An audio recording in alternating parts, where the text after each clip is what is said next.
안녕하세요. 영산이의 새벽 1시 반입니다. 오늘 하루 어떠셨나요? 누군가에겐 최고로 좋은 날, 어느 누군가에겐 오늘이 너무나 벅차고 힘들었던 날. 여러분은 어떤 기분으로 오늘을 보내셨나요? 그래도 오늘이 어떤 하루였던 간에 오늘 하루 너무나 수고하셨습니다. 고생하셨습니다. 그리고 오늘 하루를 보낸 나에게 감사합니다. 토닥토닥, 쓰담쓰담. 오늘 사연은 아들과 아빠의 이야기입니다.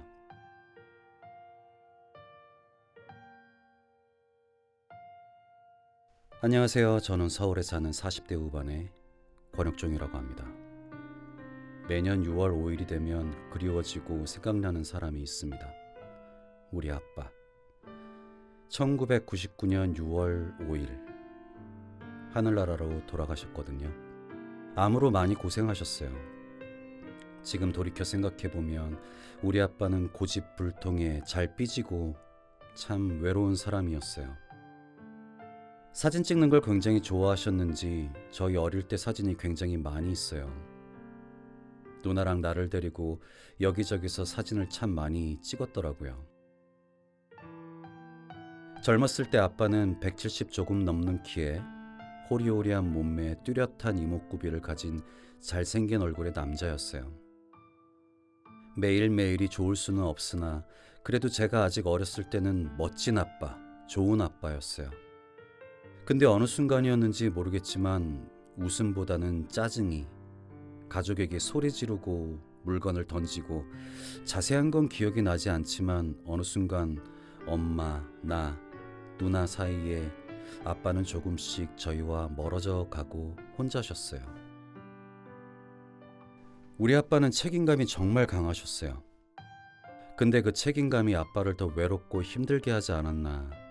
다니던 회사를 퇴사하시고 계획하셨던 일들이 잘 안 되셨어요. 지금 기억에 남는 건 어느 날 아빠가 빨래 건조 같은 사업을 하셨었는데 그 당시 우리 가족들이 모여 건조된 수건들을 열심히 포장했던 기억이 나네요. 그때 아빠는 우리를 보면서 무슨 생각을 하셨을까요? 또 어느 날은 1톤 화물차를 타며 과일 장사를 하셨어요. 그렇게 시작하셨던 어느 날 제가 고등학교였을 거예요. 끝나고 집에 들어오니 아빠 눈 주변에 퍼렇게 멍이 들어 있더라고요. 일하다가 주변 분들과 그 당시 텃세를 좀 심하게 당하셨던 것 같아요. 가족에 대한 책임감과 고집이 그렇게 강하셨던 분이 조금씩 작아지고 움츠려들기 시작하셨어요. 평생 회사 일만 하셨던 양반이니 얼마나 힘들었을까요? 겁이 났을까요? 당시 손을 잡아드리지 못한 그 순간이 너무 후회되고 죄송합니다. 제가 20대 성인이 되고 아빠는 택시 운전을 하셨어요. 그래도 그동안 실패를 했었던 일들에 비해 자리를 잡고 정말 열심히 운전하며 가족들을 위해 돈을 벌어 오셨어요. 네, 정말 쉬지도 않고 저희를 위해서 열심히 운전대를 잡으셨어요. 그러던 어느 날 일을 마치고 집에 돌아왔는데 엄마는 울고 계시고 아빠도 침울하게 앉아 계셨고 뭔가 큰일이 난 게 아닌가 싶었어요. 엄마, 왜 그래? 왜 그래? 아, 진짜 왜 그러냐고. 아들, 아빠 어떡하니? 아빠가 암이란다. 회사에서 검진 받았는데 이상소견을 받아서 큰 병원 가서 검진했는데 위암 말기란다. 시간이 멈춰버린 느낌. 그냥 멍하게 되는 그런 느낌이었어요. 아빠는 침울하게 앉아 계셨던 것 같아요. 속으로 얼마나 두렵고 겁났을까요? 그렇게 얼마 있다가 수술을 받았어요. 그래도 다행히 수술의 결과가 좋았고요.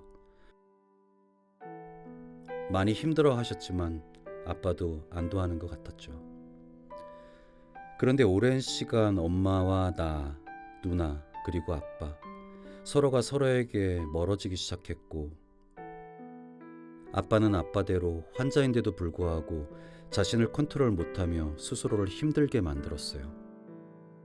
그런 시간의 갈등이 가족과의 연속이었죠. 그렇게 얼마의 시간이 지났나 일을 마치고 집에 돌아왔는데 아빠가 아들, 아빠 배가 왜 이렇게 아프지? 하며 배를 보여주는데 저는 대수롭지 않게 아빠, 아프면 병원을 갔다 와. 혼자 그러고 있지 말고 퉁명스럽게 얘기했어요. 그렇게 또 며칠 있다가 아들, 아빠 배 너무 아픈데? 이상한 혹이 생겼어. 아빠, 혼자 걱정하지 말고 병원에 가서 정확하게 진단을 받으라고 좀. 그렇게 또 며칠이 지났을 거예요. 일을 마치고 집에 돌아왔는데 엄마가 울고 계시더라고요. 또 왜 그래? 아들, 아빠 암 재발했대. 그것도 진행이 많이 돼서 어떻게 방법이 없단다.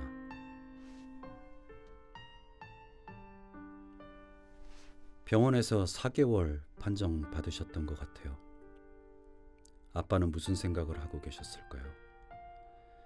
시간이 갈수록 급격하게 살이 빠지기 시작하셨고 점점 기력도 없어지기 시작하셨어요. 병원에서도 이젠 방법이 없다며 집으로 모실지 계속 병원에 있을지 그래서 집으로 모셨어요.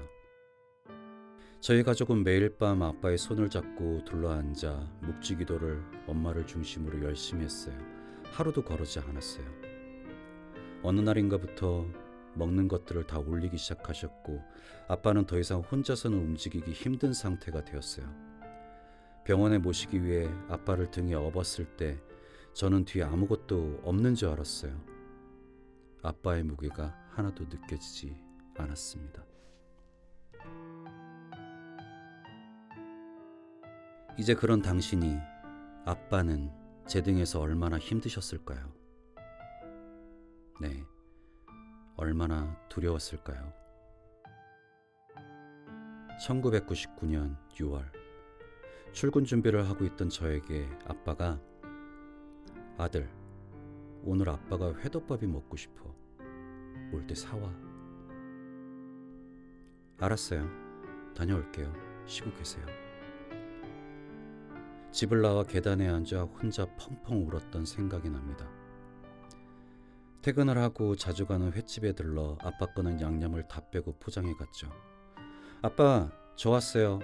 회덮밥 사왔어요. 잠시만요. 어느 날부터 아빠는 창밖만 멍하니 쳐다보며 앉아 계셨어요. 부엌에서 식사를 준비하는데 왜 그렇게 눈물이 흐르던지. 아빠와 둘이서 마주 앉아 아무 말 없이 회덮밥을 먹었습니다. 그리고 그날 저녁 아빠는 저와 먹은 회덮밥을 다 올리셨습니다. 그리고 완전히 정신을 잃으셨어요. 그날 이후 아무 말도 움직임도 없었고 호흡만 짧게 이어갔습니다. 그렇게 며칠이 지났고 아빠의 상태는 실오라기 같은 호흡만 들렸어요. 안 되겠다. 며칠 넘기기 힘들 것 같다. 내일 아빠 병원에 다시 모시자. 그렇게 잠이 들었는데 잠결에 아빠가 나를 부르는 소리가 들렸어요. 아주 크고 선명하게. 혁종아! 소리를 지르고 일어나 정신을 차리고 나니 누나가 나를 흔들며 깨우고 있었어요. 아빠가 이상해. 안방으로 달려가니 엄마는 아빠의 두 손을 꼭 잡고 계셨고 이불 아래로 아빠의 소변이 흘러 있었고 아빠는 완전히 정신을 잃으셨어요. 새벽에 119를 급하게 불렀고 지정병원으로 가고 있었어요. 양말을 신고 있던 아빠의 발은 앙상했습니다. 병원에 도착했고 응급실에 들어갔어요. 그때 누나가 소리를 질렀어요. 아빠! 혁종아, 아빠 어떡해! 아빠! 의사분들이 오셨고 상태를 체크하시더니 권오육님 6월 6일 아침 사망하셨습니다. 시간이 정지된 느낌을 처음 느껴봤어요. 1999년 6월 6일 아침, 그렇게 아빠는 저희의 곁을 떠나셨어요.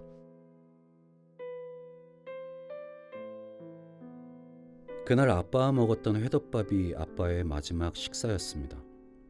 벌써 24년이 흐른 2023년 11월, 아빠가 생각나고 한없이 죄송하며 보고 싶네요.